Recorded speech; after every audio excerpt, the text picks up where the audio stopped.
Hello and welcome back to another episode of the Forgotten Generation podcast with your host Troy. And I'm here today with a very inspirational young person called Kylie. And she will be speaking about her journey about having a voice and also her experiences being disabled as well. Yeah, so I've had some very positive experiences because I volunteer with the kids group, which I've been doing for the last 2 years because I aged out as a young person, so I now volunteer. And my job role in that is to make sure young people's voices are heard across the city and to promote the group for more young people to join. And I'm also taking part in the superhero triathlon in August, which is very exciting. It'll be my third year in a row. Wow. So inspiring. Honestly, Thank I mean, you saying all this is actually quite inspiring. It's quite incredible. And so, actually, what exactly uninspired you to have a voice, and what made you want to and take part in all these things that you've been talking about just now? I've always said, and always thought that the voice of young people is the main priority and the main power to getting our views across to professionals and getting our experiences across so that they know what they need to improve on, to help us in our local authorities and local areas and cities. And yes, and so are you saying that you are very much believe in having that voice and really tackling the issues that young people are facing? Yeah, definitely. And that is so amazing. And you also said that you're part of the kids charity. And so what is the kids charity because for any listeners who are listening today thinking, what is kids charity? It's the kids, young people's participation team, down in the south, down in the southeast, and we we cover a wide variety of areas. We also go on overnight stays. I recently stayed in the Village Hotel in Portsmouth to um, trial my overnight stay because I'm never good overnight. I get quite anxious, so I recently did that, and I've overcome a barrier for the future. Ah, and so it becomes like a barrier. And does the kids charity help young people with special education needs to have a voice, or do they do like events and stuff? Yeah, so they we attend different events to promote our group, and they also make sure that young people's voices are heard as a most top priority. And we did an event where we went to the House of Lords, and mine and the other volunteers' parent attended, and then we spoke about our experiences with employment. So that was our main experience, and I also spoke in front of the Labour Party conference in 2017. Wow. And how did you feel about doing that? And did you have the confidence to speak at the Labour Party conference? So I think when I first started college, from when I did the speech in front of the Labour Party, it really did improve my confidence massively because when I was at college and when I first started, I wouldn't really talk to anyone and I was really shy and quite nervous and unsure about asking for help. But then a few years later, I was delivering services to people and able to talk confidently about presentations to do with services. And then I also did a presentation in front of my classmates about a service that I accessed, which I gained an award for doing so. Wow, that is just so incredible, that whole confidence that you had to do it. And now you're feeling confident, I believe now, aren't you? Yes, yeah, definitely. It's just so amazing that you actually did that because it shows how, because actually how far you've come ever since now. and you're now confident, which I think is brilliant. I'm so glad that and because charity helps you to realize that confidence and that empowerment in having your voice heard. Yeah. That is absolutely incredible. So was there ever a time where you had the barriers? Um, I a barrier for me has always been transport to get into places because I'm not independent at travelling. So I don't tend to go on buses or trains by myself because I can't understand the bus timetable. So I think that's always been a barrier, and obviously work for me has always been quite difficult because of the way I'm physically affected. So that's always kind of been a barrier. But I've worked in my charity shop for the last 13 years. I've modelled in fashion shows, and I've done some work with the NHS to help them create self-efficacy stuff. So getting your voice heard around the decisions you make. So yeah. It's so moving you saying that. It's so inspiring actually, but you've actually come a long way even though of your barriers that you face. Like it's actually so normal that you feel those barriers because I know that a lot of other young people with special education needs and disabilities do struggle in the transport as well. Yeah, that's always been quite a big barrier because I think one of the biggest barriers around transport as well is that they don't tend to have enough travel training available. So people that are going to school or college don't tend to have enough travel training so that they get the skills that they need to travel on their own. And that's actually quite sad, isn't it? That they can't exactly do more travel training because it's not really provided much in schools, is there? No, that's right. And so I think we need to have more like on travel training in schools. And do you think that the government needs to listen more into that? Oh, definitely. I think that the government needs to put their hands in their pockets and get more funding for it. They're definitely, yeah. And absolutely, I absolutely agree on that one. And so is there any issues that you think young people with special education needs and like on in general young people are facing? When they age out to services, they face barriers because obviously they're too big and there's not a lot they can do. But then I've run a group for people with disabilities over 25, and I've got someone who comes from as far as Petersfield to Cosham every week because he's got nowhere else to be able to access, and it's so brilliant that I've managed to set that up. Wow, it's so absolutely moving that you actually created your own group and to actually include those who are 25 and upwards, because even though that, that like, because I think the cut-off time is 25 when you can do participation groups and then that's it. Yeah, that's right. So I think it's so important that, young people who are 25 get to still have the opportunity to do things and not be cut off.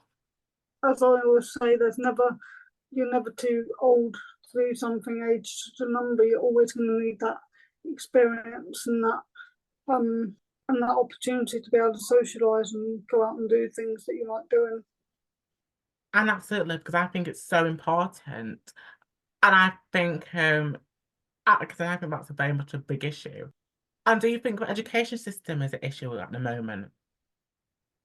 There's not a lot of education around first aid for people with disabilities because obviously that costs a lot of money as well, and there's not a lot of education around, again, like I said just now, around travel training, which is what people could learn at school.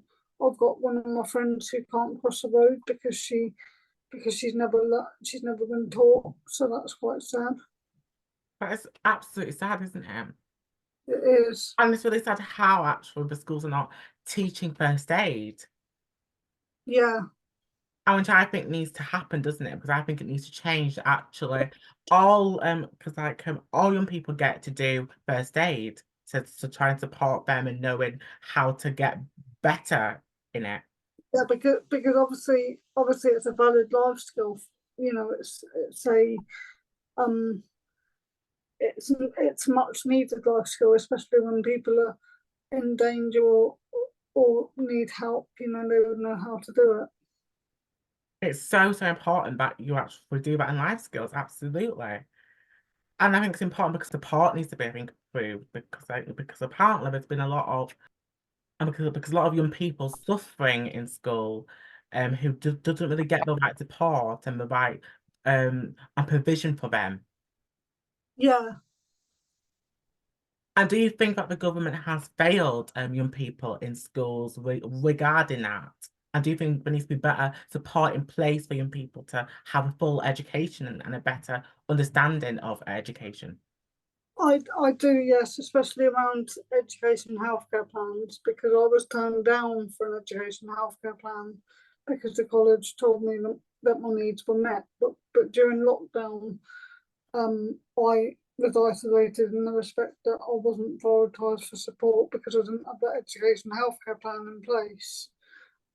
So I actually didn't get any support to go into college like anyone else would if they had an education and healthcare plan. So that was really frustrating. And I had to try and sort my own support out myself, and obviously it wasn't guaranteed, and it wasn't easy to get the support after lockdown. I'm so sorry to hear that about that kind of like and support not trying to like be there in a way. Yeah, Because it's not really good, is it? But actually, if what not, like all that support goes. no, I think actually more needs to be done on that, and I think on schools needs to be more better in understanding the young people and understanding their needs, and not very much not focus on their needs. and especially because I did a supported internship, which originally you can only do with an education healthcare plan, but I had to prove my council wrong that I could do it, and that's really frustrating because regardless of whether you got an education healthcare plan, you should still be able to get the experience working in an environment where you want to work. Absolutely, and you should.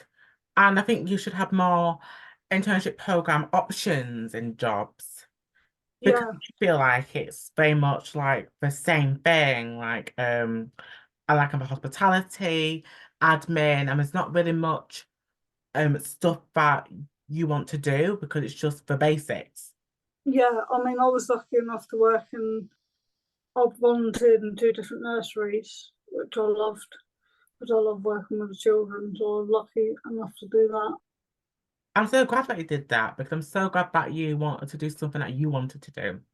Yeah, Be pushed around to do something that wasn't for you.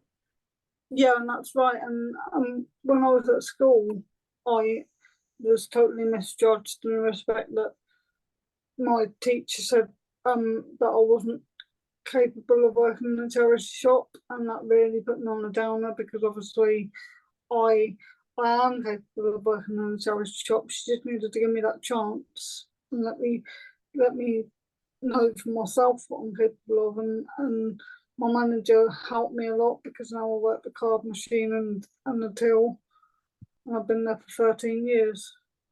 Wow, that is just so amazing that you actually did let people and tell you what to do in a way, and you basically did it yourself. You basically was like, you know what, I'm gonna do this. I'm not gonna let people and stop me from doing what I want to do. Yeah, And be like a champion in that and say, you know what, I'm going to do this because I want to do it. I'm gonna prove you wrong. And that's yeah, brilliant that you did that. And it's actually brilliant that you actually made sure that you did something that you wanted and not what someone else wanted you to do. yeah. Thank you. It's absolutely amazing. So well done on that. And also because like also another issue is very much employment as well. Yeah, Because a lot of young people don't really get employment who has on disabilities. And and I also think that they're also forced into getting paid work and but yeah. really Ex- being able to do what they want to do. Yeah, we got a learning disability champion in Portsmouth, and he's the only learning disability champion, and he goes out and finds paid work for people with learning disabilities because that's his main priority. He's always pushing and fighting to be able to get work for people with learning disabilities, and not just volunteering but paid work. Because I think the main thing that employers face is that they don't know how to be with people with SEND, and they're scared that something's going to go wrong, and they think that obviously if something goes wrong, they don't know how to cope with it and how to deal with it. And my motto to people is always look at the capability and never judge the disability, because you never know until you know that person's capable of something, until they can prove themselves to you. Don't ever say you're not capable, always look at the capability, never judge the disability. Absolutely. Never judge a disability. And by you No, actually on judging like a disability, that's not showing that you want that person to get that job, or you're not trying to help them in that skill. You're just going to bring them down. and that's the thing, because it's always either parents or carers speaking on your behalf, saying that you can't do things, or you shouldn't be doing this because you're not able to. And it should be you speaking that actually I can do this. Just let me try, and I'll see if I can, and prove to you whether I can or I can't. Exactly. It's absolutely so important. And also because living crisis is one of the big issues that I think young people with special educational needs and also other young people do face. Yeah, And do you actually think it's also affected how they on budget stuff and and go out with friends and stuff and go out to places? yeah. So I think that young people with SEND often struggle with their finances and their money. They quite often spend it on unnecessary things, and then they haven't got enough money to last them for their bills. And they quite often end up in debt because they either end up borrowing money from people, or they end up um, or they end up just leaving the debt and not paying it, and then they end up with no phone and things like that. Absolutely, I absolutely agree on that. Because I think it's important that actually young people get the right support when it comes to budgeting as well. And also to help them understand money and the complex of money. Yeah, As also that's something I think young people with special educational needs and disabilities do struggle in the money aspect. yeah, definitely. Yeah, as well. Because and also preparing for adulthood is a big issue also we still face. Imagine people with special education needs and disabilities. It's about actually being like trying to be an adult and trying to be able to, try and have a house for ourselves. Yeah, And so I is think that something that you think is an issue that you think the government needs to pay more attention to that?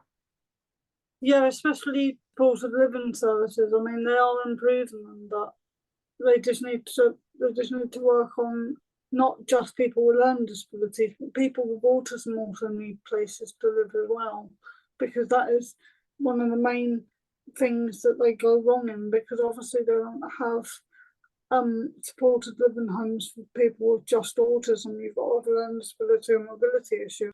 Absolutely, absolutely agree on that. I think it's so important that and we get the right support into that and to help us understand and prepare for adulthood and understand that all young people deserve to be able to get a house for themselves and be able to live by themselves as well. Yeah, definitely. And I think we need to have more like actually more conversations in that in schools but also wider. It's very important that you still get the support that you need as well. And I think where they go wrong sometimes is, I think the social services don't always say that you're eligible, because on the phone it doesn't sound like you need any support, because they can't see the disability to judge.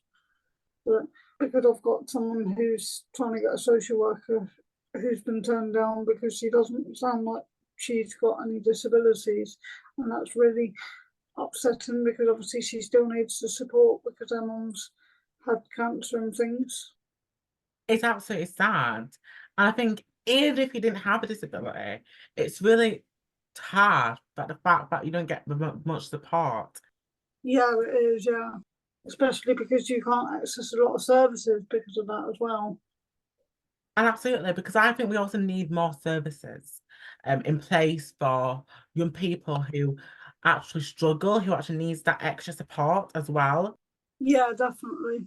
And which brings me to what would be actually your advice to a professional and wanting to make a difference to young people and to listen to young people's voices? My advice would be make sure the professional listens directly to young people as a top priority, and make sure that you don't use any jargon words, which are words that you wouldn't use in everyday life. Make it easy read, accessible, and easy to understand, and simple and basic language and words. Absolutely, it's so important. And also, what would you say to the Prime Minister, like onto Keir Starmer, and of course the Labour government? And what would you say for them to make things better for young people? I would say make sure that you try and include young people when you're doing your meetings with the government and things, because I've always said there should be a disability bench to sit on in the House of Commons and things, because you need them people as well, because we're all human. Just because we've got disabilities, it doesn't mean that we can't get our voice across about any problems or ideas. Absolutely, it's so important, and I think it needs to be said, and it absolutely needs to be issued. I think the government needs to really listen to young people's voices and really take action and take note on what Yeah. young people are saying and really make a difference in that. I would also say to Keir Starmer about reconsidering about paying for prescriptions, because my mum's diabetic and she wouldn't be able to afford to pay for the medication. And the same with people that can't work due to their disability or illness or mental health. It's not fair that they're trying to bring in the fact that we have to pay for our prescriptions.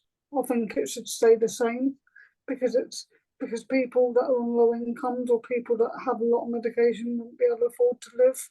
My mum, my mum said she'll have to die, and it's very sad to hear her say that. I absolutely get you, and I think it's so important that you actually highlighted that. It's very important, and I think that's another issue that I think the government needs to take into account. And also, and what would be your advice to a young person who wants to make a difference and to really have their voice heard and but don't know how to do it? My advice would be believe in yourself, and starting from where I was, being not as confident, maybe coming to a kids group in their area if they've got a kids group in their area, or finding out what services are available to them to access, so that they can try and start making a difference and having their say.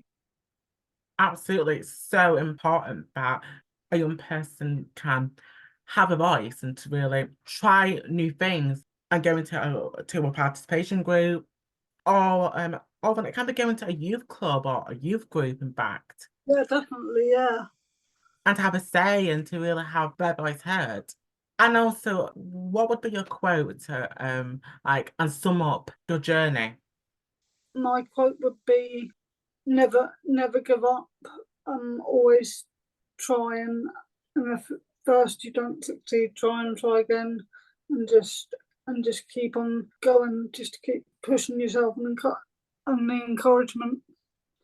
Wow, it's so beautiful the way you said that. It was just so moving. So thank you so much. And thank you for coming on and for Forgotten Generation podcast today and actually speaking to me about your own experiences and your journey and just to like inspire young people. So thank you so much. You're welcome. I'm glad to have been part of it. Thank you for having me. Please support the podcast by subscribing and rating the podcast. I'd love to hear what you like and what could be better for future episodes. If you want to find me, you can find me on Instagram and I will .troy, and also on X I will _Troy. Tune in to next week's episode.